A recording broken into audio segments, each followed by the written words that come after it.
Welcome back to Nothing But Net, A10 style. We got the head coach for the UMass Minute Women. I guess you go by that, Coach Tory Verdi. Coach, how you doing? I'm doing great. Thanks for having me. Hey, listen, we you and me go way back, like early stages of the WNBA, Big 12 basketball when Nebraska was in a Big 12, when you were winning championships and a number one seed. Tell us a little bit about your path and how you got to UMass and the success that you're having so far. Yeah, obviously, when I started in the WNBA, I knew I wanted to be a collegiate head coach, so I wanted to get back into the college, and one thing led to another. Mike Thibault has Nebraska roots. Knew Connie Yori. They had a conversation, and it's funny because I was actually on my way to interview for a position at St. Joe's with Cindy Griffin, Ooh. and Connie Yori called me and I told her where I was going and, most likely was going to accept the job. And she said, whatever you do, don't take the job. I'm flying you in tomorrow. One thing led to another, went, visited, and took the job at Nebraska. Just really enjoyed my time there, just, rebuilding that program. Learned from a really good, tough coach, what it takes to win. And then, just took those ingredients to Kansas. Had the opportunity to work with Bonnie Hendrickson as well there, and had the opportunity to go to Sweet 16. And those two successes, those two opportunities to rebuild programs, got me the opportunity to Eastern Michigan as the head coach. And when I was at Eastern Michigan, rebuilt that program. And won and played in the MAC championship game in year 3. And success happened really quickly. And I'm from Connecticut originally. And when the UMass job opened up, they called me. And, obviously I knew a lot about the University of Massachusetts and went and visited and just saw the resources and thought it was a sleeping giant. And from that point on, it was just a no-brainer for me to take that job.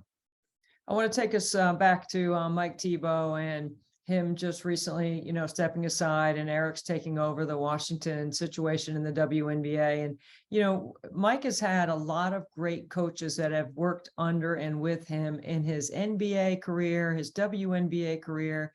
He's been quite a legend on the women's side, transitioning from the guys' side to the women's side. What would you say about some of the things that you learned about working with Mike early 20 plus years ago that you still might use today?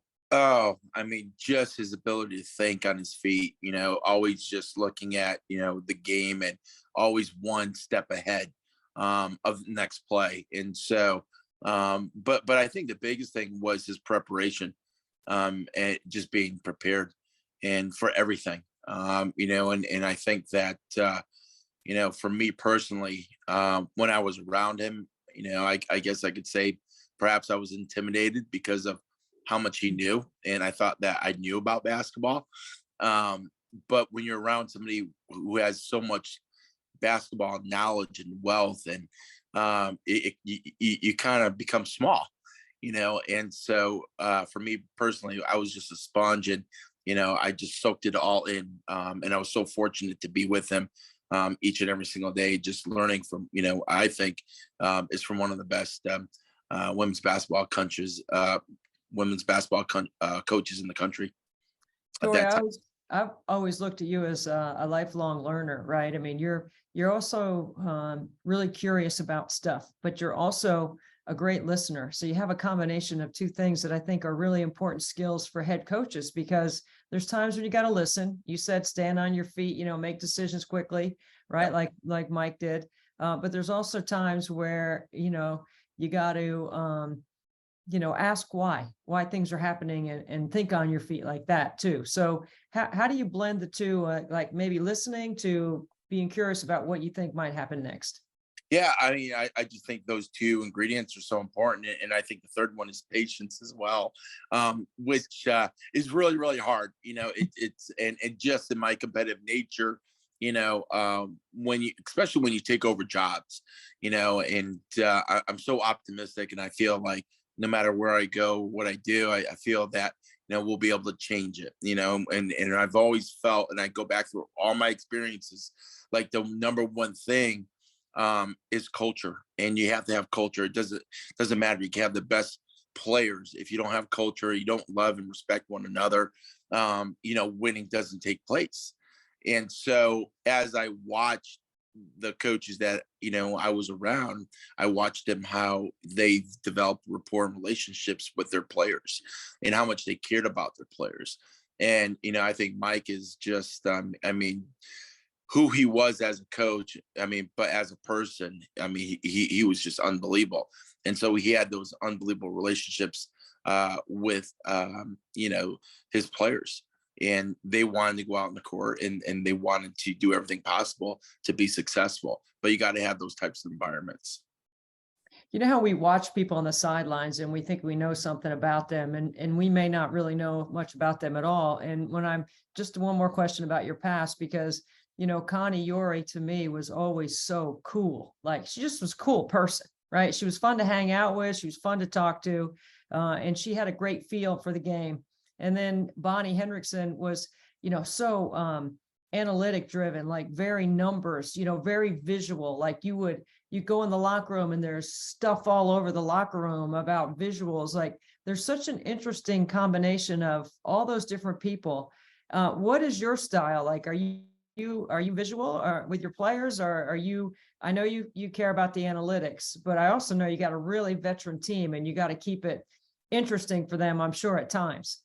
Well, you do. You got to keep them on their toes. And I think, especially after you win a championship and you have a veteran team, it's almost like they know, and sometimes, they think they know a little bit more than you do.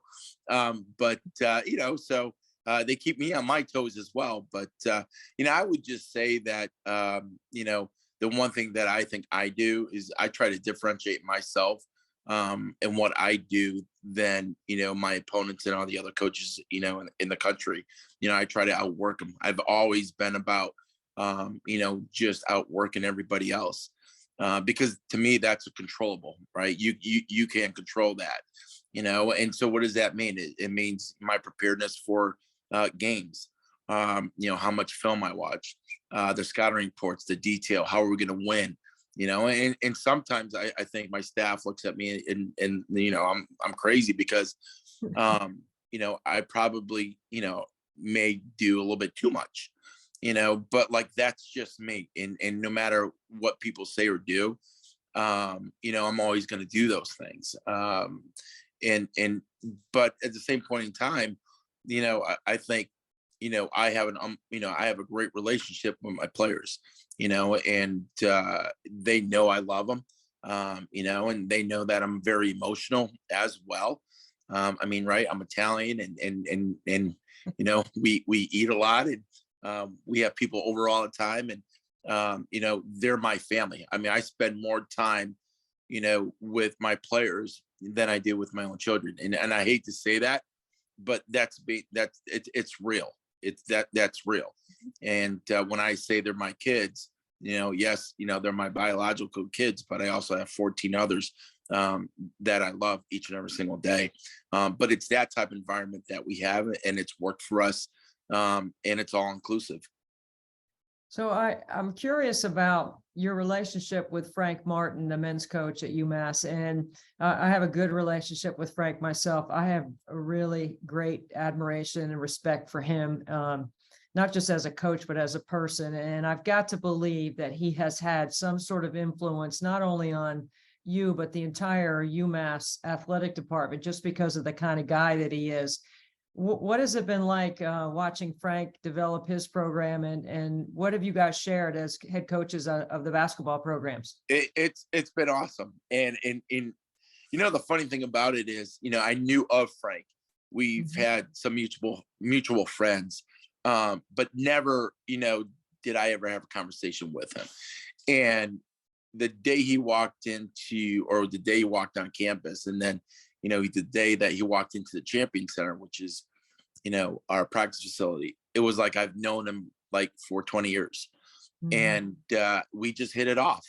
And we had great exchanges. And, he talked about my success and, how we're able to do it. And, they want to, do that on the men's side, even though they've had a ton of history, on the men's side, especially, in the early 90s, in the 90s and so forth. But Right. just a great person, just a great family man. But I have the opportunity to go down the hall and talk to them whenever I want. If I got basketball questions, if I have, I see something that they're doing, I could go down there and ask them questions. But on the flip side, like, he's funny. Like, people don't know that. Like, that they're like, they Yeah, see his that's right. demeanor sometimes on the sideline, but like, he is funny and he's awesome to talk to. Awesome. He's special, and it's just a matter of time before he flips that and gets it going in the right direction. I mean, they're already doing well, this year. So, but just a great counterpart to be with, and so supportive of me in our women's basketball program as well. I always think it's great when the two head coaches get along, and now that facilities aren't always an issue and you don't have to share time, things can work out. There's no reason why you can't help each other. And, you've already had success, and you mentioned the A10 championship last year and going to the NCAA tournament again. You're right. There wasn't a lot of history at UMass until you got there. And now you have created a team at the top of the standings in the A10, along with Fordham and along with Rhode Island and St. Joe's and Cindy. You mentioned Cindy earlier. They're coming around. They're at the top of the standings right now. What's it been like with your veteran group, with Sam Breen, preseason pick for A10 Player of the Year, Destiny and Sydney and all the veteran players you have, trying to get them to continue to play at that championship level? Yeah, I just think that, sometimes, like, when you win, you think it's gonna, it's easy and it's just gonna happen again. And so through conversations, I remind our team like what we had to do last year. And, last year, all I talked about was winning the day. And I just said, if we come in and win the day, which means we come to practice, we focus, we control the controllables, it's going to put us in a position to be successful, for when we go and play games. And so it was just like, can we just put together, day after day, week after week, where we're like, hey, we're winning the day every day. And then once you start getting that collection, then you start feeling pretty good about what you're doing, and you start getting momentum. And I think, throughout my, 7 years at UMass, we've played our best basketball down the stretch, and so our players are always holding on to the rope.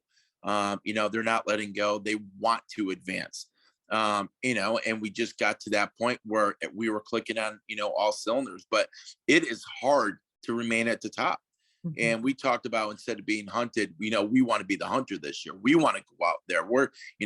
Everyone talks about, like, you're going to get everyone's best. And I'm like, no, they're going to get our best, and I think, with what we did this year and how we scheduled, we played some really tough games. We went down to Tennessee, played Tennessee down there as a 5-point game. And we had the ball, 1-possession game, and had our opportunities, and then we went and played Arizona State and beat them, and played Missouri without Sydney Taylor. And I thought we could have had some opportunities there to win as well. But, so we played a tough schedule. We hope that it would, help us for the A10, season. And, right now, we're in the thick of things, and we have a huge game here on Wednesday against Fordham. But, you talked about those teams who we're going to be fighting with each and every single night. And, we just got to stay humble, and, we can't be scared to lose games. And I think when you're picked, preseason number one, like, you got to live up to that expectation. You're scared to lose. You can't play that way. You got to play to win, and I told my team, as long as we play hard, play smart, we play together and have fun, and whatever the result is, like that's good for me. So if that means that we win, great.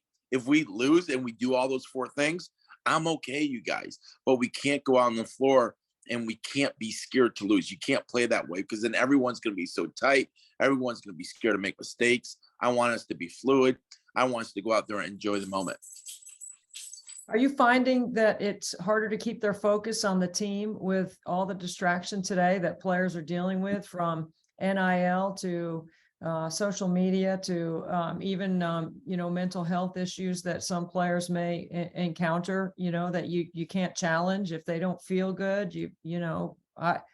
We can go back into the day when we pushed the tires up the hill in the snow and, with our bare feet and, all that stuff, but you can't, you just can't challenge any kid today if they have something that is an issue or an obstacle for them. How do you keep their focus at that high championship level, Tory? It's hard. It's really hard. And I think it's about, developing that rapport and relationship with the kids and, having, individual meetings and going out to lunch with them individually or within a group. And like, it's really, really hard. But I'm going to tell you right now, you got to have a great staff. You got to have a great staff in place because, as the head coach, you can't do it all. You can't do it. I mean, there are days where it's like, I love the basketball part of it. And I love being an assistant coach. I really did. I'm like, man, we got to just recruit and then prepare scouts. That's all I have to do. Like, you don't have to do with the media. You don't have to do with all, the problems and things of that and parents. And like, I'm like, I love that part, but as a head coach, like there's so many different things that you have to do beyond the basketball part of it. And there's sometimes where like, I can't even dive into the basketball part of it, into the ninth hour, and it's just Right. like, as far as scouting goes, like, we finish a game, and then all of a sudden, my assistants have, prepared the scout already. And then like, boom, all right, I'm watching our game. And then I got to dive into, 3 to 4 films that night, early next morning to get caught up, to what my assistants have already done. So it is hard, but in everything that's going on, with the NIL and everybody wants to know what's in it for them. And like, it's a lot. It's a lot. And all I could do is you got to have a administration who is super supportive and willing to walk with you step by step, in which I'm very fortunate I have that. And then I have a veteran, staff who, they take things off my plate. And I'm so grateful for that because I could not do what we're doing and we would not be successful if I wasn't surrounded by great people. So one more thing I want to ask you, Tory, Sure. because I read when I was preparing for our discussion today about Dr. Kathy Coyner, Yeah. who just made a significant gift to UMass and to women's athletics. And she's a former player at UMass before you. Obviously, she's a doctor and she's had great success in her career. And she attributes a lot of that to her roots being a basketball player at UMass.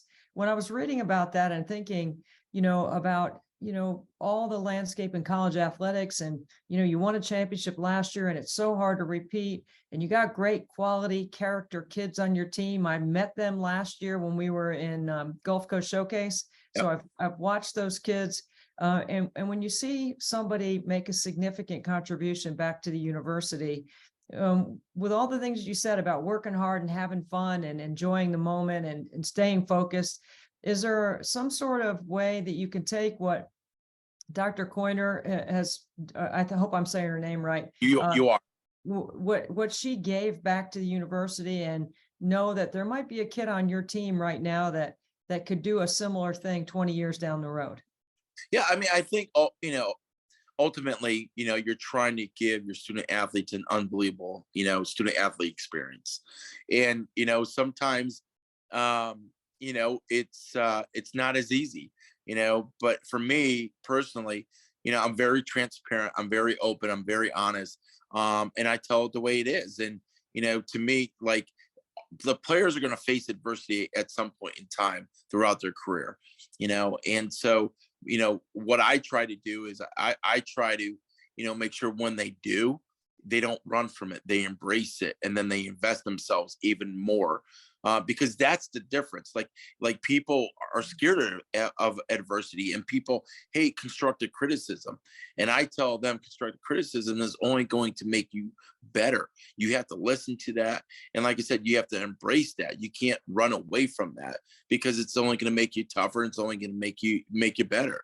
And I think Kathy's experience at UMass as a player and as a student has, were the roots to why she's so successful in today's society, in today's world, and what she's doing. And I think that, again, it all started on the basketball court, understanding, teamwork, understanding Right. hard work, being disciplined, and all that carried over into the classroom. There was a direct correlation with how hard she worked on the court and in the classroom that prepared her to be as successful as she is today.